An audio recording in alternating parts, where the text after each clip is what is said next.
बिस्मिल्लाहिर्रहमानिर्रहीम। अस्सलाम वालेकुम स्टूडेंट्स, उम्मीद करता हूँ हर स्टूडेंट ठीक ठाक होगा। आज का हमारा वीडियो है केम्यू नर्सिंग कैट 2021 के प्रिपरेशन के हवाले से। हमने पहले ही केम्यू नर्सिंग कैट के लिए पहले चैप्टर रेस्पिरेशन से एमसीक्यूज निकाले हुए हैं, आप वहाँ से देख सकते हैं। लेकिन आज हमारा जो चैप्टर है वो चैप्टर नंबर 15 हेमोस्टेसिस। हेमोस्टेसिस से हम एक एक टॉपिक से एमसीक्यूज निकालने वाले, जैसे कि आप देख सकते हैं मैंने पहले से ही हेडलाइन के आप लोगों के लिए। तो हमारे पास पहले हेमोस्टेसिस है। पहले तो हम हेमोस्टेसिस और मैकेनिज्म ऑफ हेमोस्टेसिस को डिफाइन करने वाले हैं, ताकि चैप्टर को स्टार्ट करने से पहले आपको थोड़ा सा आइडिया हो जाए।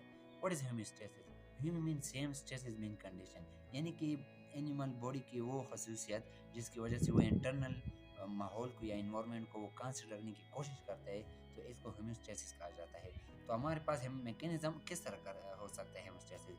रिसेप्टर्स के जरिए, कंट्रोल सेंटर के जरिए, इफेक्टर के जरिए। रिसेप्टर क्या करता है? चीज़ों को सेंस करता है। बाहर इन्वायरमेंट में जब चीज़ें होती है तो किसके ज़रिए सेंस करता है? रिसेप्टर के ज़रिए। और फिर ये मैसेज जाता है इंटीग्रेटर को, या कंट्रोल सेंटर को, या ब्रेन को। या ब्रेन में यहाँ हाइपोथैलेमस एक पार्ट है जो इम्पोर्टेंट एमसीक्यूज के लिहाज से यहाँ पर है।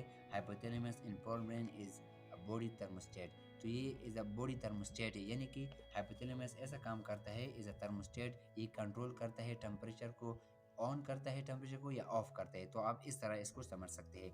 तो जब कंट्रोल सेंटर को या इंटीग्रेटेड सिस्टम को जब ये मैसेज जाता है, तो जब कोई बॉडी में कोई कमी हो या ज्यादती हो, तो फिर इफेक्टर को मैसेज करता है, उस कमी को पूरा करता है। तो ये तो मैंने पहले आपको थोड़ा सा आइडिया दिया।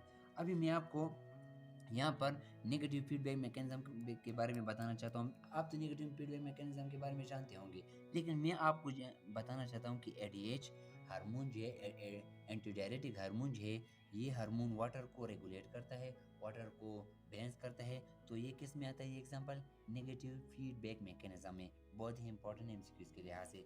पॉजिटिव फीडबैक मैकेनिज्म का जो एग्जांपल होता है चाइल्ड बर्थ। जब बच्चा होता है तो उस प्रोसेस के दौरान जो प्रोसेस होता है उसको पॉजिटिव फीडबैक मैकेनिज्म होता है। ऑक्सीटोसिन एक हार्मोन होता है, हमारे फीमेल बॉडी में रिलीज होता है। उसके बाद कुछ मसल कॉन्ट्रैक्शन होती है यूट्रस की, और चाइल्ड बर्थ हो जाती है। तो किसकी एग्जांपल है? वो हमारे पॉजिटिव फीडबैक मैकेनिज्म की एग्जांपल है। लेकिन यहाँ पर कुछ हार्मफुल इफेक्ट भी होते हैं पॉजिटिव फीडबैक मैकेनिज्म के। नंबर 1, जब हमारी बॉडी में फीवर होता है, पायरेक्सिया या टेम्परेचर होता है, तो उसकी वजह से हमारी बॉडी की मेटाबॉलिज्म और भी इंक्रीज हो जाती है। तो उस मेटाबॉलिज्म की वजह से और भी टेम्परेचर हमारी बॉडी में इंक्रीज होगा। तो जब टेम्परेचर 113 डिग्री या 45 डिग्री को पहुंच जाता है, तो उससे डेथ काज हो जाती है। तो ये तो पॉजिटिव फीडबैक मैकेनिज्म का हार्मफुल इफेक्ट हो गया। अभी हमारे पास दूसरा एग्जांपल है कार्बन डाइऑक्साइड की हार्मफुल इफेक्ट की, जो पॉजिटिव फीडबैक मैकेनिज्म की वजह से हो सकता है। कार्बन डाइऑक्साइड की कंसंट्रेशन जब बाहर एनवायरनमेंट में ज़्यादा होता है, तो हमारी बॉडी कोशिश ये करती है कि कार्बन डाइऑक्साइड को लेवल को बैलेंस करने के लिए हमारे ब्रीथ डबल हो जाती है, यानी कि सांस जल्दी लेना पड़ता है। तो इसकी वजह से और भी कार्बन डाइऑक्साइड बाहर एनवायरनमेंट में हमारी बॉडी में अंदर दाखिल होगा, और कार्बन डाइऑक्साइड लेवल की जिसकी वजह से टॉक्सिसिटी ज़्यादा होती है, और उसकी वजह से डेथ काज हो जाता है। तो ये तो दो इफेक्ट हो गए harmful effect positive feedback mechanism के। अगला हमारे पास जो टॉपिक है एमसीक्यूज आ सकते हैं, वो है ऑस्मो रेगुलेशन टॉपिक। और यहाँ पर 70% ऑफ वाटर की बात की गई है कि एनिमल बॉडी की नॉर्मल वाटर होती है हमारी बॉडी में। और उसके बाद ये बताया जा रहा है कि ये मीडियम भी होता है, एज ए मीडियम काम करता है बायोकेमिकल रिएक्शन के लिए हमारी बॉडी में। यहाँ पर ऑस्मो रेगुलेटर के बारे में बात की गई है, यानी कि वाटर बैलेंस की बात की गई है, या इलेक्ट्रोलाइट के बारे में बात की गई है। यहाँ पर ऑस्मो रेगुलेटर के बारे में बताया जा रहा है कि ऑस्मो रेगुलेटर उसको कहा जाता है कि हमारी बॉडी में पानी कम या ज़्यादा हो सकता है, तो उसकी वजह से ऑस्मो रेगुलेटर प्रोसेस होता है, बैलेंस करता है वाटर को या इलेक्ट्रोलाइट को हमारी बॉडी में। उसके बाद osmo conformers. What is osmo conformers? Osmo conformers का मतलब है कि आइसोटोनिक बॉडी, यानी कि उनको ना पानी की पीने की ज़रूरत होती है, ना एक्सक्रीट करने की। जैसे कि हमारे पास एग्जाम्पल है जो बहुत ही इंपॉर्टेंट है, ये है हमारे पास एक्वेटिक एनिमल में सी एनिमल जो होते हैं वो ऑस्मो कन्फर्मर होते हैं, उनकी बॉडी आइसोटोनिक होती है। उसके बाद हमारे पास यहाँ कुछ एनिमल डिस्कस की गए हैं, जैसे कि फ्रेश वाटर, और इसके बाद मरीन एनिमल, और उसके बाद टेरेस्ट्रियल एनिमल। तो जो बहुत ही इंपॉर्टेंट एमसीक्यूज के लिहाज से केम्यू नर्सिंग कैट में आ सकते हैं ऐसे एमसीक्यूज। पहले तो आप जाने कि फ्रेश वाटर की बॉडी किस तरह होती है, हाइपरटोनिक। एमसीक्यूज के लिहाज से इंपॉर्टेंट यहाँ पर दिया गया है हाइपरटोनिक। और उसके बाद मरीन एनिमल की बॉडी किस तरह होती है, दो किस्म की होती है, ऑस्मो रेगुलेटर, ऑस्मो कन्फर्मर भी होती है यानी कि आइसोटोनिक भी बॉडी होती है, और ऑस्मो रेगुलेटर भी होती है। ऑस्मो कन्फर्मर जो होती है वो मैं आपको बताने जा रहा हूँ, लेकिन पहले मैं यहाँ फ्रेश वाटर की और भी एमसीक्यूज आपको क्लियर कर दूँ। ऑस्मो कन्फर्म, जैसे कि मैंने आप लोगों को बताया कि हाइपरटोनिक फ्रेश वाटर एनिमल की बॉडी जो है हाइपरटोनिक होती है, उसकी वजह से एनिमल्स को किस तरह प्रॉब्लम होती है, उनको इस तरह प्रॉब्लम होती है कि उनकी बॉडी स्वेलिंग करती है, क्योंकि हाइपरटोनिक की वजह से बॉडी में सॉल्यूट कंसंट्रेशन ज़्यादा होता है, तो पानी बाहर से अंदर की तरफ आएगा, तो स्वेलिंग होगी उनकी बॉडी को, एनिमल की बॉडी को, तो उनको ड्रिंकिंग वाटर की भी ज़रूरत नहीं होती। और इसके अलावा किडनी क्या करती है कि ज़्यादा से ज़्यादा साल्ट को ऑब्जर्व करे, अपनी बॉडी के अंदर में रखे, क्योंकि ज़्यादा यूरिन की वजह से सॉल्यूट भी बाहर जाता है, और उसको, और वैसे भी हम जानते हैं कि स्वेलिंग होती है तो पानी का कंसंट्रेशन ज़्यादा होगा और सॉल्यूट की कम होगी, तो उसकी वजह से यहाँ पर इनकी बॉडी में आयोनोसाइड्स होते हैं। आयोनोसाइड क्या करते हैं, ये सेल होते हैं जो साल्ट को बरकरार रखते हैं बॉडी में। और एम्पीमेंट्स की स्किन में क्या होते हैं, आयोनोसाइड्स, और गिल्स के, फिश के गिल्स एक जगह होती है, फिशेस के जो पर होते हैं उनके थोड़ी सी नीचे उनको गिल्स कहा जाता है, और वहाँ पर साल्ट को ऑब्जर्व किया जाता है। और उसके बाद मरीन एनिमल पर आते हैं। मैंने पहले आप लोगों को बताया कि उसमें कन्फर्मर भी होती है, आइसोटोनिक भी होती है, कोई वाटर की ज़रूरत भी नहीं होती पीने की, और या उसमें रेगुलेटर होते हैं। उसको रेगुलेटर में या तो बॉडी हाइपोटोनिक हो या हाइपोटोनिक। तो यहाँ पर हाइपोटोनिक की बात की गई है। हाइपोटोनिक का मतलब है कि बॉडी की सॉल्यूट कंसंट्रेशन कम होगी, तो पानी कहाँ जाएगा, बाहर जाएगा। सॉल्यूट ज़्यादा है तो बाहर की तरफ जाएगा, तो उनको बहुत ही प्रॉब्लम होती है पानी की। तो यहाँ पर कार्टिलेजिनस फिश के बारे में कहा जा रहा है कि शार्क, रेज या स्केचेस जो होते हैं, या सैक्रोस्टोम जो होते हैं, या हेक्सिन या हेगफिश होते हैं, वो कौन से हैं, आइसोटोनिक है उनकी बॉडी। आइसोटोनिक मतलब उनको पानी की ज़रूरत नहीं होती, उनकी बैलेंस रहती है बॉडी, जैसे कि फ्रेश एनिमल में। और इसके अलावा मरीन एनिमल में हमने पढ़ा कि हाइपोटोनिक की एनिमल भी होते हैं, यानी कि बॉडी में सॉल्यूट कंसंट्रेशन कम होती है, जैसे कि मरीन टाइलोस्टोम में। तो यहाँ पर अगर हाइपोटोनिक कंडीशन होता है तो उसकी वजह से क्या प्रॉब्लम होगी, excess of salt in the body due to drinking of the sea water. तो बॉडी में क्या होगी, जब इनकी बॉडी में साल्ट कम होगी तो ये ज़्यादा पानी पिएंगे, तो उसकी वजह से साल्ट की प्रॉब्लम होती है। साल्ट की प्रॉब्लम होगी तो among this excess salt sodium chloride some amount of the calcium are removed across the गिलिपिथियम। तो इनकी बॉडी भी ये कोशिश करेगी कि जो ज़्यादा पानी पीने की वजह से साल्ट अंदर आ गया है, तो उनको ज़्यादा से ज़्यादा सिक्रीट किया जाए, बॉडी से बाहर निकाला जाए। तो उनके लिए गिल्स होते हैं, एपिथेलियम, उनकी एनिमल बॉडी में। और इसके अलावा magnesium, calcium are excreted by the kidney. ये भी इंपॉर्टेंट है इसके लिहाज से बहुत ही, कि मैग्नीशियम और कैल्शियम ये कौन सिक्रेट करते हैं उनकी बॉडी से, किडनी सिक्रेट करता है। Some fishes also special salt secreting gland in the wall of the rectum called rectal gland. तो यहाँ पर इनकी बॉडी में रेक्टल ग्लैंड होती है जो साल्ट को क्या करती है, सिक्रेट करती है बॉडी से। हमारा अगला जो एनिमल्स आते हैं वो टेरेस्ट्रियल एनिमल होते हैं। टेरेस्ट्रियल एनिमल कौन से एनिमल होते हैं, इसमें बर्ड्स आते हैं, रेप्टाइल आते हैं, मेमल्स आते हैं, आर्थ्रोपोड आते हैं।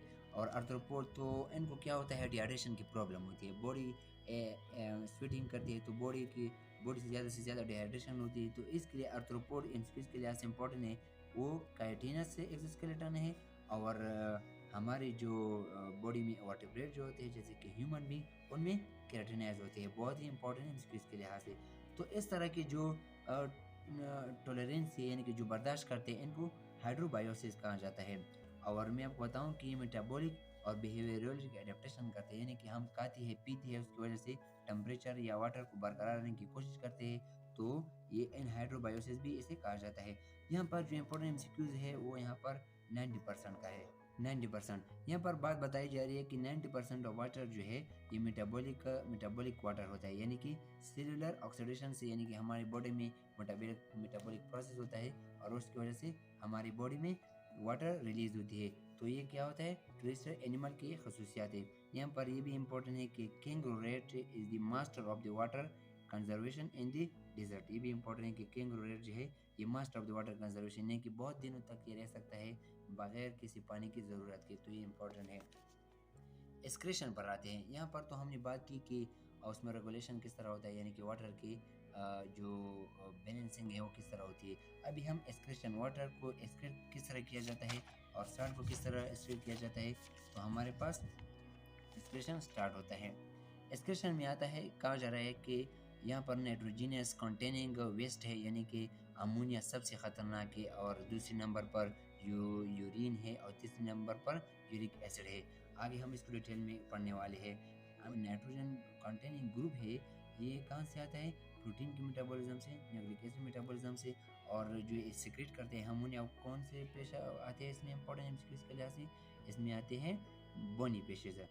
और नाइट्रोजीनियस वेस्ट यूरिया की शक्ल में भी हमारी बॉडी में आता है, यानी कि इसमें मेमल्स आते हैं, एम्फीबियंस आते हैं, शार्क आते हैं, और बोनी पेश इसमें भी होते हैं। ये भी इंपॉर्टेंट एमसीक्यूज के लिहाज से एम्फीबियन भी यूरिया में आते हैं, यानी कि एम्फीबियन एनिमल यूरिया एक्सक्रीट करते हैं। और इसके अलावा यूरिक एसिड कौन एक्सक्रीट करते हैं बॉडी से, मिनी रेप्टाइल्स, यानी इसमें बर्ड्स आते हैं, इंसेक्ट आते हैं और नील आते हैं। सबसे खतरनाक जो होता है अमोनिया है, फिर यूरिया है, फिर यूरिक एसिड है। अभी हम इससे इंपॉर्टेंट एमसीक्यूज निकालने वाले हैं। अमोनिया, तो अमोनिया से इंपॉर्टेंट एमसीक्यूज किस तरह आ सकते हैं, हाईली टॉक्सिक है, और 1 gram of the nitrogen ammonia में रिक्वायर करती है 500 मिलीलीटर, यानी 1 ग्राम डिजोल्व करने के लिए 500 मिलीलीटर ऑफ वाटर जरूरत होती है अमोनिया के लिए, इतना टॉक्सिक है। और वो एनिमल जो अमोनिया को एक्सक्रीट करती है वो है एम्यूनोटेलिक, और उसमें फिशेज आते हैं, प्रोटोजोआ, स्पॉन्जेस, सिलोन्ट्रेट्स, और इकोनोडर्म्स, इंपॉर्टेंट है एमसीक्यूज के लिहाज से। दूसरे नंबर पर आता है यूरिया। यूरिया में यहाँ पर बताया जा रहा है कि टेरेस्ट्रियल ऑर्गेनिज्म आते हैं, फ्रेश वाटर, और इसके अलावा ये 1 लाख लेस टॉक्सिक है देन अमोनिया, इसलिए ये सबसे पहले टॉक्सिक ये है, और दूसरे नंबर पर अमोनिया आता है। और 1 ग्राम ऑफ नाइट्रोजन को डिजोल्व करने के लिए यूरिया 50 मिलीलीटर वाटर की ज़रूरत होती है। और वो एनिमल जो यूरिया की एक्सक्रीट करते हैं यूरिया को, तो कहा जाता है उनके यूरिटेलिक, उनको कहा जाता है। और तीसरे नंबर पर आता है यूरिक एसिड, ये लेस टॉक्सिक है, और 1 ग्राम के लिए सिर्फ 1 मिलीलीटर ज़रूरत होती है डिजोल्व करने के लिए यूरिक एसिड। तो ये तो हुआ यूरिक एसिड। और ये ज़्यादातर कौन से इसमें आते हैं, हमने पढ़े, बर्ड्स आते हैं, इंसेक्ट आते हैं। और यहाँ पर एग के बारे में बात बताई जा रही है कि बर्ड्स एग देते हैं, इसलिए वो यूरिक एसिड को एक्सक्रीट करती है। अगर इसकी जगह यूरिया या अमोनिया होता तो फिर वो एग के शेल के अंदर जाती और आने वाले बच्चे को एग में डिस्ट्रॉय करती। हमारे पास अगला टॉपिक है किडनी यहाँ पर डिटेल से एक्सप्लेन किया गया है, लेकिन यहाँ पर मैंने यहाँ टॉपिक से निकाले हैं आपके लिए एमसीक्यूज। किडनी लेंथ कितनी है, कितनी लॉन्ग है, या लेंथ है 12 सेंटीमीटर, और विड्थ कितनी है, इसके हाफ 6 सेंटीमीटर, 12 की हाफ 6 हो गई। और इसकी थिकनेस कितनी हो गई, इसकी थिकनेस 4 सेंटीमीटर हो गई। और इसके बाद है वेट 150 ग्राम ईच किडनी, हर एक किडनी की 150 ग्राम। और ये लोकेशन इसकी किस जगह पर है, T12 to L3, यानी कि 12 thoracic वर्टिब्राई और लंबर 3rd वर्टिब्राई, ये भी इम्पॉर्टेंट है। और 11 और 12 जो रिब्स है वो प्रोटेक्ट करती है किडनी को। और इसके अलावा जो राइट किडनी है वो थोड़ा सा लोअर है than left one. And kidney जो है वो उसका मेम्ब्रेन किस चीज़ से प्रोटेक्ट किया जा रहा है, रेनल पेरिटोनियम। तो ये सारे यहाँ पर बातें डिस्कस की गई, लेकिन मैंने आपको पॉइंट वाइज एक्सप्लेन किए। हमारे पास टेटबेड में एमसीक्यूज है कि kidney receive about 20% of the blood coming from the heart beat each time, यानी हर एक हार्ट बीट के साथ हमारी बॉडी की 20% किडनी को मिलता है ब्लड। और इसके अलावा जो ब्लड रेट है किडनी को कब मिलता है, 1 मिनट में 1.2 लीटर किडनी को मिलता है, ये रेड ब्लड फ्लो है किडनी को। तो ये भी इम्पोर्टेंट एमसीक्यूज के लिहाज से। हमारा जो अगला एमसीक्यूज आ सकते हैं वो है किडनी के पार्ट से, यानी कि किडनी के जो पार्ट्स है, यानी कि यूरेटर है 28 सेंटीमीटर लॉन्ग है, और यूरिनरी ब्लैडर कितना यूरिन को स्टोर करता है 0.5 to 1 litre of the urine, ये भी इम्पोर्टेंट है, 0.5 litre to 1 litre of the urine. और इसके अलावा 2 ring of the muscle fibre है हमारे यूरिनरी ब्लैडर में, उसको कहा जाता है स्फिंक्टर। और मैच्योरेशन किसे कहा जाता है, the act of emptying of the bladder, यानी कि जब हम यूरिन करते हैं तो उस प्रोसेस को मैच्योरेशन कहा जाता है। ये एमसीक्यूज में बहुत बार आ चुका है। यूरेथ्रा किसे कहा जाता है, यूरिनरी ब्लैडर से एक 2.3 सेंटीमीटर लॉन्ग पार्ट अराइज होता है फीमेल में, और 20 सेंटीमीटर लॉन्ग अराइज होता है ये ब्लैडर से, तो उसको यूरिथ्रा कहा जाता है। और इसके अलावा ये यूरिन को भी पास करता है और स्पर्म को भी। और नेफ्रॉन ये फिर किडनी की एनाटॉमिकली डीप स्टडी हो गई नेफ्रॉन की। What is nephron? नेफ्रॉन ये basic structure and function unit है, और इसको जैसा आ सकता है कि it is the basic structure and function unit of the water kidney. और ये हर एक किडनी में 1 मिलियन होता है। और इसके अलावा ये 2 चीज़ से बना है। ये सारा स्ट्रक्चर, ये रीनल कर्पस जो है, रीनल ट्यूब्यूल है, ये मैंने आपके लिए अपने साथ शॉर्टकट लिखा है। और जो ऑब्जर्वेशन होती है, यानी कि जो न्यूरॉन फंक्शन जो होती है, ये भी मैंने आप लोगों के लिए यहाँ डिटेल में एक्सप्लेन किया है। तो पहले हम जानने की कोशिश करते हैं नेफ्रॉन को। नेफ्रॉन के 2 पार्ट्स होते हैं, renal corpuscle, renal tubules. Renal corpuscle, renal tubules 2 parts हो गए। फिर मजीद रीनल कर्पसल के 2 पार्ट्स है, ग्लोमेरुलस और बोमन्स कैप्सूल, जो यहाँ पर डिस्कस की गई कि नेफ्रॉन के रीनल कर्पस और रीनल ट्यूब्यूल्स 2 पार्ट्स हो गए, यहाँ पर डिस्कस की गई है। फिर रीनल कर्पस मजीद ग्लोमेरुलस बोमन्स कैप्सूल में डिवाइड किया गया है। और ये ग्लोमेरुलस और बोमन्स कैप्सूल क्या है, ये दोनों जो है इसको मैं डिस्कस करने जा रहा हूँ। ग्लोमेरुलस जो है ये कैपिलरी टप है, यानी कि कैपिलरी एक जगह पर राउंड हुए हैं और कैपिलरी टप बनाए हैं, और supply from afferent artery to the renal circulation Bowman's capsule. और ये क्या करते हैं, ग्लोमेरुलस जो है that receive its blood supply from an efferent, ये भी इम्पोर्टेंट है इसके लिहाज से। कौन सी आर्टरी से? एफरेंट आर्टरी से। ये यहाँ पर स्ट्रक्चर में आप देख सकते हैं कि ये क्या है, ग्लोमेरुलस है, इसमें जो कैपिलरी ग्लोमेरुलस है, और ये जो कफ है, ये जो कप शेप स्ट्रक्चर है, इसे बोमन्स कैप्सूल कहा जाता है। ये है, ये ग्लोमेरुलस है जो रेड में दिखाई जा रही है, और ये जो है कफ, ये बोमन्स कैप्सूल है, बोमन्स कैप्सूल। तो जो कैपिलरीज है, तो इनको ब्लड कहाँ से मिलता है, इसको एपरेंट आर्टरियोल से मिलता है। और मैं आपको बताता चलूँ कि the cell of the Bowman's capsule, जो बोमन्स कैप्सूल है, जो कफ है जिसमें ये ग्लोमेरुलस है, कहाँ है, बोमन्स कैप्सूल में। और the Bowman's capsule in the kidney that wrap around the capillaries of the glomerulus, ये ग्लोमेरुलस को जैसे कि कैपिलरीज है इसको सर्कल करता है, ये बोमन्स कैप्सूल है। और बोमन्स कैप्सूल में एक किस्म के सेल्स है जिसे पोडोसाइट्स कहा जाता है, ये पोर्स होते हैं। और ये फिर जब ये जो कैपिलरीज हैं, यहाँ से ये मटेरियल, वाटर और वेस्ट और टॉक्सिक मटेरियल बोमन्स कैप्सूल में आते हैं, जो कप में आते हैं, और फिर कप में सारे स्ट्रक्चर में जाके यूरिन में जाता है। तो ये तो हुआ रीनल कर्पस और बोमन्स कैप्सूल के बारे में। तो आप लोगों को पहला पार्ट मुकम्मल हो गया, क्लियर हो गया। अब रीनल ट्यूब्यूल पर आ जाते हैं। यहाँ सेकंड पार्ट है नेफ्रॉन का, रीनल ट्यूब्यूल। यहाँ पर मैंने आप लोगों के सिंपल कर दिया है।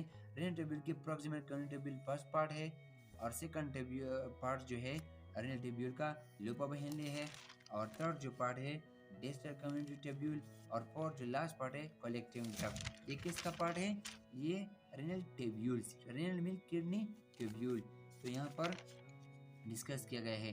तो बोमन्स कैप्सूल और ग्लोमेरुलर से जब आगे जाते हैं हम, तो प्रेक्सिमल कम्युनिटी ट्यूब्यूल से पहला पार्ट, फिर लूपा बहेनले यू शेप सेकंड पार्ट आता है, फिर डिस्टल कम्युनिटी ट्यूब्यूल, और फिर कलेक्टिव डक्ट। लेकिन यहाँ पर मैंने आप लोगों के लिए सिंपल कर दिया। प्रोक्सिमल कम्युनिटी ट्यूब्यूल जो है ये फर्स्ट पार्ट है, सेगमेंटेड और लॉन्गेस्ट पार्ट है, और एपिथेलियल सेल, इसमें एपिथेलियल सेल होते हैं, और उस पर माइक्रोविलाई होते हैं, ब्रश टाइप सेल होते हैं। तो उसको यहाँ पर the present image is line by epithelial cell और brush border compose of microvilli, ये भी इंपॉर्टेंट है। और ये इसलिए इसे राउंड किया गया ताकि एरिया को इंक्रीज किया गया, जैसा कि इसके लिए ऑब्जर्वेशन के लिए आप देख सकते हैं। तो ये क्या ऑब्जर्व करती है, 80% ऑफ द ग्लोमेरुलर फिल्ट्रेट। जब ये ग्लोमेरुलर फिल्ट्रेट जब आता है तो कप में, तो फिर ये कौन अब दोबारा रीअब्जर्व करता है, जब बॉडी की ज़रूरत होती है तो यूरिन में ना जाए, इसलिए 80% ऑफ द ग्लोमेरुलर फिल्ट्रेट को दोबारा ऑब्जर्व करता है प्रोक्सिमल कम्युनिटी ट्यूब्यूल। बहुत ही इंपॉर्टेंट इसके लिहाज से यहाँ पर फिर आगे डिस्कस किया गया है। ये है 80%, ये है 80% of the glomerular filtrate is observe in the present community tubule. और इसके अलावा मैं आपको बता चलूँ कि इस 80 में फिर 80% सबसे ज़्यादा ऑब्जर्वेशन वाटर और सोडियम क्लोराइड की होती है, ये है। फिर 80% of the sodium chloride and water दोबारा रीअब्जर्व होती है इस 80% में से। तो आप लोगों ने प्रेजेंट कम्युनिटी के बारे में आप लोगों को पता चल गया। और loop of Henle second part, loop of Henle ये सेकंड पार्ट है। यहाँ पर फिर फंक्शनली एक्सप्लेन किया गया है लूप ऑफ हेनले, और मैंने आपके लिए ये सारे पॉइंट यहाँ से उठा के यहाँ रख दिए है। तो ये तो loop of Henle U shape tube है, आपको पता होगा यू शेप, ये आप देख सकते हैं यू शेप ट्यूब है। और इसके दो पार्ट है, असेंडिंग और डिसेंडिंग। ये पार्ट जो है ये डिसेंडिंग है और ये असेंडिंग है। डिसेंडिंग नीचे आते हैं, असेंडिंग जब ऊपर जाते हैं। तो यहाँ पर बताया जा रहा है कि more common in juxtamedullary nephron, nephron के दो टाइप्स है, जुक्स्टामेडुलरी कोर्टिकल नेफ्रॉन। तो जुक्स्टामेडुलरी में यू शेप जो है बहुत ही ज़्यादा दिखाया जा रहा है, तो उसको उनको मेडुलर नेफ्रॉन कहा जाता है। और उसमें लूप ऑफ हेनले बहुत ही ज़्यादा होता है, मतलब नज़र आता है। और फंक्शन इसका क्या होता है, to conserve the H2O, water की कंजर्वेशन, इसका फंक्शन वाटर कंजर्व करना। एसेंडिंग लैम्प जो होता है इम्परमिएबल, इसमें वाटर परमिएबल, इसकी परमिबिलिटी नहीं है, लेकिन वाटर यहाँ पर ऑब्जर्व होता है। तो फिर इसका क्या काम हुआ, यहाँ पर सोल्यूट रीअब्जर्व होता है, दोबारा बॉडी को मिलता है। असेंडिंग लैम्प, ये इंपॉर्टेंट एमसीक्यूज के लिहाज से बहुत ही, कि the wall of the ascending limb is impermeable to water, ये इसकी बात बताई जा रही है। How are the sodium chloride, potassium and iron observe actually here, यहाँ ऑब्जर्व होते हैं सोडियम और सोडियम क्लोराइड आयन सारे यहाँ पर ऑब्जर्व होते हैं, लेकिन it is impermeable to water, ये आपको याद रखना चाहिए। यहाँ पर वाटर ऑब्जर्व नहीं होती, लेकिन सोडियम क्लोराइड और दूसरी मटेरियल ऑब्जर्व होती है। तो ये इंपॉर्टेंट है इसके लिहाज से। The descending limb is highly permeable to water, यहाँ पर असेंडिंग लैम्प जो है वो H2O यहाँ ऑब्जर्व होती है। तो यहाँ पर आपको ये इंपॉर्टेंट आपको ये याद रखना चाहिए। तो यहाँ पर जब पानी की बॉडी को ज़रूरत होती है तो डिसेंडिंग में दोबारा रीअब्जर्व होती है, किससे, डिसेंडिंग वाटर से, दोबारा वापस वाटर निकलता है यहाँ से। और यहाँ पर मैं आपको बता दूँ कि असेंडिंग में वाटर बाहर नहीं आ सकता, रीअब्जर्व नहीं होता बॉडी को। और यहाँ पर सोल्यूट कंसंट्रेशन रीअब्जर्व होते हैं, यहाँ पर आप लोग देख सकते होंगे।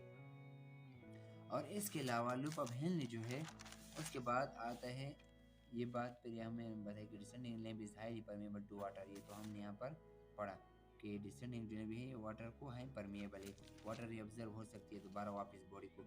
फिर तीसरा पार्ट आता है distal converted tubule, most distal portion of the nephron, यानी सबसे दूर पोर्शन है यहाँ से सबसे दूर पोर्शन कौन सा है, डिस्टल, डिस्टल मीन फार। और इट इज ऑस्मोरेगुलेटरी में फंक्शन रखता है, और ये पीएच को कंट्रोल करता है बाय सीक्रेटिंग हाइड्रोजन है। यहाँ पर आप लोग देख सकते हैं कि ये डिस्टिंग्विशिंग ट्यूब्यूल क्या करता है, हाइड्रोजन आयन को सीक्रेट करते हैं, पीएच को नॉर्मल करता है। और is the collective duct are impermeable nature. फिर हमारा चौथा जो आता है collective duct, last portion where are the filtrate collected, यहाँ पर सारा फिल्ट्रेट आता है। और जब आता है, जो बॉडी की ज़रूरत होती है तो फिर वो वापस जाता है, और ज़रूरत नहीं तो यूरिन के ज़रिए फिर बाहर जाता है, यहाँ से बाहर यूरिन की शक्ल में फिर बाहर जाता है। और यहाँ पर एडीएच की जो चैनल है यहाँ पर ओपन हो सकती है, एंटीडायरेटिक जो हार्मोन है वाटर की बॉडी को ज़रूरत होती है, तो इस पर ये हार्मोन आकर इसको एक्टिवेट करते हैं, और इससे वाटर की दोबारा रिअब्जर्व होती है बॉडी को। तो कलेक्टिव डक्ट का तो ये फंक्शन हुआ। तो ये तो हुआ कलेक्टिव डक्ट। अब ये तो हमने सारे पढ़े रेनल ट्यूब्यूल्स को, जो ट्यूब्यूल्स है हमने रेनल ट्यूब्यूल्स को पढ़े, यानी कि रेनल कार्पस्कल को भी पढ़ा, दो हिस्से थे, और रेनल ट्यूब्यूल्स के भी सारे पढ़ा, उसको फंक्शन भी पढ़ा। अभी हम पढ़ने जा रहे हैं excretory function of the nephron. यहाँ पर हमारे पास excretory function of the nephron है। इसमें अल्ट्रा फिल्ट्रेशन होता है, सिलेक्टिव रीअब्जर्प्शन होता है, और ट्यूबुलर सेक्रेशन जब यूरिन बाहर निकलती है। तो हमने तो पहले ही पढ़ा कि एफिरेंट आर्ट्रियोल क्या करता है, और एफिरेंट ये एफिरेंट है, ब्लड ले जाता है ग्लोमेरुलस फिल्ट्रेट की तरफ, और जब बाहर कौन ले आता है, कौन सी आर्टरी, एफिरेंट। एफिरेंट यहाँ पर ग्लोमेरुलस फिल्ट्रेट हमने पढ़ा कि एफिरेंट आर्ट्रियोल ब्लड ले जाता है ग्लोमेरुलस फिल्ट्रेट की तरफ, और फिर वहाँ से ब्लड दोबारा वापस कौन ले आता है, एफिरेंट आर्ट्रियोल। तो यहाँ पर डायमीटर ऑफ द एफिरेंट आर्ट्रियोल जो यहाँ पर एफरेंट ट्यूब्यूल्स की डायमीटर है वो क्या है, is half as compare to the afferent arteriole. तो एफरेंट की आर्टरी जो ब्लड उनकी तरफ ले जाता है ग्लूमेरुलर पेल्ट्रेट की तरफ, उनका डायमीटर ज़्यादा होता है, एफरेंट का हाफ होता है। तो उसकी वजह से एफरेंट आर्ट्रियोल का जो डायमीटर हाफ होता है, इसकी वजह से प्रेशर क्रिएट होता है और प्रेशर की वजह से पेल्ट्रेशन होता है।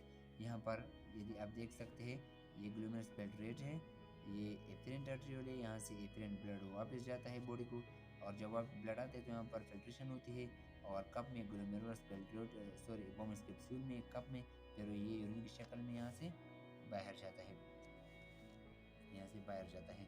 तो ये तो हुआ हमारा एफरेंट आर्ट्रियल प्रेशर डिफरेंस होता है यहाँ दोनों आर्टरीज के दरमियान। जब दरमियान में प्रेशर आता है इस वजह से 20% ऑफ द प्लाज्मा यहाँ फिल्ट्रेट होता है, कहाँ, बोमस कैप्सूल में। तो ये तो हुआ अल्ट्रा फिल्ट्रेशन। अल्ट्रा फिल्ट्रेशन यहाँ हमारे पास सेलेक्टिव रीअब्जॉर्प्शन। सेलेक्टिव रीअब्जॉर्प्शन यानी कि जब यहाँ पर फिल्ट्रेशन होती है तो सारी चीज़ें तो यूरिन में नहीं जाएंगे, उससे दोबारा चीज़ें रीअब्जॉर्ब होगी। तो यहाँ पर सेलेक्टिव रीअब्जॉर्प्शन खास चीज़ें दोबारा बॉडी को ज़रूरत है, दोबारा बॉडी को ज़रूरत है तो रीअब्जॉर्ब होती है। तो यहाँ पर सेलेक्टिव रीअब्जॉर्प्शन होते हैं, आप देख सकते हैं यहाँ पर मैंने आपके लिए लिखा है सेलेक्टिव रीअब्जॉर्प्शन 125 मिलीलीटर प्रोड्यूस होता है ग्लोमेरुलर पर मिनट, एक मिनट में 125 मिलीलीटर, और इस 125 मिलीलीटर में से दोबारा 124 मिलीलीटर वापस बॉडी को मिलती है। यानी 125 मिलीलीटर जब यहाँ इस प्रोसेस में फिल्ट्रेट हुआ तो फिर ये तो यूरिन में बाहर नहीं जाएगा इस ट्यूब की तरह, बल्कि ये दोबारा रीअब्जॉर्ब होगा, उसे कहते हैं सिलेक्टिव रीअब्जॉर्ब। और ये है 125 में से 124 दोबारा रीअब्जॉर्ब होता है और 1 लीटर रहता है, तो फिर वो यूरिन की शक्ल में बाहर जाता है। और जब ये 125 मिलीलीटर को आप दिन में कन्वर्ट करते हो 180 litre per day glomerular filtrate होता है पर मिनट। तो इसमें 125 में से 24 दोबारा रीअब्जॉर्ब होता है बॉडी को थ्रू सिलेक्टिव रीअब्जॉर्प्शन। तो ये सारा मैंने आप लोगों को पढ़ाया कि यहाँ पर मैंने प्रोक्सिमल कम्युनिटी में आपको पढ़ाया कि 80% फिल्ट्रेट होता है एक प्रोक्सिमल कम्युनिटी बिल की जरिए। और फिर पढ़ने की क्या फंक्शन है और फिर जिसने कम्युनिटी बिल की क्या मैंने आपको सारे पढ़ाए। तो ट्यूबुलर सेक्रेशन हमारा लास्ट फंक्शन है हमारा किसका, excretory function of the nephron का। तो इसका लास्ट फंक्शन है ट्यूबुलर सेक्रेशन। ट्यूबुलर सेक्रेशन में क्या होता है कि टॉक्सिक मटेरियल जब कोई ड्रग्स से आते हो या बॉडी में कोई टॉक्सिक मटेरियल बनते हो और ये एक्टिव ट्रांसपोर्ट होता है, तो इसमें क्या होता है पॉइजन मटेरियल है या कंटेंट जो है यूरिन में आते हैं और फिर यूरिन में वो बाहर जाते हैं थ्रू कलेक्टिव डक्ट। तो ये हमारा लास्ट पार्ट हो गया। तो किडनी के बारे में हमने पढ़ा कि किडनी की पार्ट भी हमने पढ़े और इसके अलावा फंक्शन भी पढ़े। और आगे जाने से पहले टाइप्स को मैं थोड़ा सा आपको यहाँ बताऊँ कि 2 टाइप्स है, एक है cortical nephron, extramedullary nephron. Cortical nephron कितने तादाद में, cortical nephron in the cortex में होते हैं और ये 70 to 80% होते हैं। और इसके अलावा एक्स्ट्रामेडुलर नेफ्रॉन जो होते हैं ये 30 to 40% होते हैं, सॉरी 20 to 30% होते हैं। और मैं आपको बताता चलूँ कि ये एक्स्ट्रामेडुलर नेफ्रॉन में जो लूप ऑफ हेनले है वो सबसे बड़ा है, लॉन्ग लूप ऑफ हेनले। और ये इंपॉर्टेंट है इसके लिहाज से, मतलब लूप ऑफ हेनले प्रोमिनेंट है, साफ पता चल जाता है। यहाँ पर आप देख सकते हैं कि लूप ऑफ हेनले इसका एक्स्ट्रामेडुलर में कितना लंबा है और कॉर्टिकल नेफ्रॉन में छोटा है। तो ये भी इंपॉर्टेंट इसके लिहाज से। तो आगे जाते हैं किडनी इज ऑस्मोरेट ऑर्गन साबित हो गया कि किस तरह सेक्रेशन करते हैं, फंक्शन पार्ट सारे पढ़े। और यहाँ पर एडिएज हार्मोन के बारे में बात बताई जा रही है कि पोस्टीरियर लोब से सीक्रेट होता है और ये क्या करता है जब बॉडी में वाटर की कमी होती है तो फिर यूरिन का बॉडी से कम होना ज़रूरी होता है, तो इसलिए ये हार्मोन सीक्रेट होता है, यूरिन को कम करता है। और यूरिन जब कम हो जाती है तो बॉडी में वाटर रिटेंशन होती है। और इसके अलावा control the blood sodium level भी कंट्रोल करते, किस तरह, एक तो बाय द स्टेरॉयड हार्मोन, अल्डोस्टेरोन एक स्टेरॉयड हार्मोन है, एड्रेनल कॉर्टेक्स से सीक्रेट होता है। और ये किस पर काम करता है, डिस्टेंस ट्यूब्यूल पर, और इसकी वजह से दोबारा पंप बैक होता है ब्लड को और सोडियम की लेवल नॉर्मल रहती है। यूरिनरी ट्रैक इन्फेक्शन, यहाँ पर ये सबसे इंपॉर्टेंट एमसीक्यूज है जो बार बार आते हैं। यहाँ से पाइलोनेफ्राइटिस, यहाँ पर पाइलोनेफ्राइटिस नेफ्रॉन से निकला है, kidney infection, cystitis, bladder infection, urethritis urethral infection. तो ये इम्पोर्टेंट है, आपको याद रखनी चाहिए। तो यहाँ पर यूरिनरी ट्रैक इन्फेक्शन इन्फेक्शन सेप्ट यूरेटर यूरेटर में बहुत कम होता है इन्फेक्शन। तो इसके अलावा आपको केमिकल नेचर ऑफ स्टोन का पता होना चाहिए। एमसीक्यूज आ सकते हैं कि कैल्शियम ऑक्सलेट या कैल्शियम फॉस्फेट 70% है, किडनी स्टोन बनाता है। और फिर दूसरी नंबर पर सबसे ज़्यादा 15 से 20% इन्फेक्शन स्टोन होता है या स्ट्रोवेटा होता है, ये भी बहुत इंपॉर्टेंट है। और इसके अलावा तीसरे नंबर पर आता है यूरिक एसिड 5 to 10% और सिस्टीन भी आ सकते हैं 1 to 3%। तो आपको यूरिन स्टोन के बारे में पता होना चाहिए। और मैं आपको बताना चाहूँ कि मोस्ट स्टोन जो है 0.5% होते हैं और इसकी ज़रूरत नहीं होती, लेकिन सर्जरी की मोस्ट वो खुद ब खुद बाहर निकलती है। But most greater than 1 centimetre से जब ग्रेटर होता है तो फिर उसके लिए या कोई इस तरह की प्रोसेस होता है जिसमें परक्यूटिनस ट्रैप्स होती है या extra corporeal shock wave lithotripsy होती है, PCNL या ESW। ये दो प्रोसेस होते हैं जिसमें लेज़र के ज़रिए स्टोन को तोड़ा जाता है। लेकिन फिर अगर सबसे बड़ा हुआ तो फिर सर्जरी की जाती है। और यहाँ पर ओपन सर्जिकल प्रोसीजर परफॉर्म होता है किसमें, स्टेग होर्न में या ब्रांच स्टोन में। ये भी इम्पोर्टेंट है इसके लिहाज से। तो ये तो हुआ हमारा स्टोन और इसकी ट्रीटमेंट। और इसके अलावा मैं आपको बताता चलूँ कि वेल कैसे कहा जाता है। 2 stages of the perineal dialysis, the exchange drainage the dialysis into out of the abdominal cavity and the dwell time। Well कैसे कहा जाता है, वो time during which dialysis remain in the abdominal cavity। abdominal cavity में जब dialysis जो remain होता है वो फ्लूइड, ताकि एक्सचेंज हो जाए फ्लूइड और साल्ट का, तो उस टाइम को ड्वेल कहा जाता है। ये भी अक्सर आता रहता है। और इसके अलावा जो इंस्टीट्यूट आ सकते हैं। और यहाँ पर ये भी इम्पोर्टेंट है कि फर्स्ट सक्सेसफुल किडनी ट्रांसप्लांटेशन कब की गई थी, 1954 में। और ट्रांसप्लांटेशन ऑफ किडनी किस में की गई है, 220 दो ट्विन ब्रदर थे उसमें की गई थी। और इसके अलावा मैं आपको बताना चलूँ कि ये ड्रग्स इम्यून सप्रेशन ड्रग होते हैं, किडनी ट्रांसप्लांटेशन के दौरान दिए जाते हैं। 1983 में डिस्कवर नहीं किए गए थे, लेकिन फिर भी ये ट्रांसप्लांटेशन इसकी हो गई थी। और इसके अलावा kidney can expected to live और लॉन्गर। जब किडनी की ट्रांसप्लांटेशन हो जाए किसी बंदे पेशेंट में तो 5 से 20 ईयर तक वो रह सकता है नॉर्मल किडनी फंक्शन के साथ। तो पाइक्रोथर्म्स क्या कौन से एनिमल हो गए जो बाहर टेम्परेचर पर डिपेंड करते, खुद अपने आप को रेगुलेट नहीं कर सकता। ह्यूमथर्म्स जो अपने इंटरनल टेम्परेचर को बरकरार रख सकता है, यानी कि खाने की वजह से या एक्स्ट्रा दूध में बैठ जाने से। और इसके अलावा ह्यूमथर्म्स को एंडोथर्मिक भी कहा जाता है। और हमारे नॉर्मल बॉडी की टेम्परेचर जो है 36 एंड 37 होते हैं, तो इसमें बरकरार रखती है। और हीट प्रोडक्शन को थर्मोजेनेसिस कहा जाता है, ये भी इम्पोर्टेंट है। हेयर लॉस में यहाँ पर हेयर्स के बारे में इंपॉर्टेंट बात बताई जा रही है कि हेयर्स क्या करती है, act as insulator insulating organ, यानी कि हमारी बॉडी से बाहर हमारी बॉडी से ये टेम्परेचर को बाहर जाने नहीं देती, हमारी बॉडी में टेम्परेचर को अंदर रखती है। तो सर्दी में क्या होते हैं, ये इरेक्ट होते हैं, खड़े हो जाते हैं और कूल टेम्परेचर में। तो इट प्रोटेक्ट्स गोसप पम्पर्स गोस पम्प्स, यानी कि हेयर खड़े हो जाते हैं और एक्ट एज इंसुलेशन काम करती है। तो ये भी इम्पोर्टेंट है एमसीक्यूज के लिहाज से। तो यहाँ पर सबसे इम्पोर्टेंट एमसीक्यू जो बार बार आता है वो है एंटीपायरेटिक ड्रग्स के बारे में, कि एंटीपायरेटिक ड्रग्स क्या करते हैं, जैसे कि एस्पिरिन और पैरासीटामोल क्या करते हैं at lower the set point. MCQs में आता है कि एंटीपायरेटिक ड्रग्स और एस्पिरिन और paracetamol lower lower the set point और नॉर्मल द सेट पॉइंट और इंक्रीज द सेट पॉइंट। यहाँ पर लोअर की बात की गई है कि ये सेट पॉइंट को लोअर करते हैं और provide relief from the unpleasant symptom of the fever, और बुखार से बचाती है। तो ये क्या करती है, lower the set point. Paracetamol क्या करती है, सेट पॉइंट को लोअर करती है, ये बार बार आती है। तो वैसे भी आप जानते हैं कि फीवर को पायरेक्सिया भी कहा जाता है। और ये क्या करती है, ये इंटरनल जो पैथोजन होती है उसको भी डिस्ट्रॉय करती है। तो ये भी इसके लिहाज से बहुत ही इंपॉर्टेंट है। और यहाँ पर ये है यूरिथ्राइटिस यूरिथ्रल इन्फेक्शन, आपको ये याद रखना चाहिए। मैच्योरेशन के बारे में पता होना चाहिए कि एक्ट ऑफ एम्प्टिंग ब्लैडर ये बार बार आता है।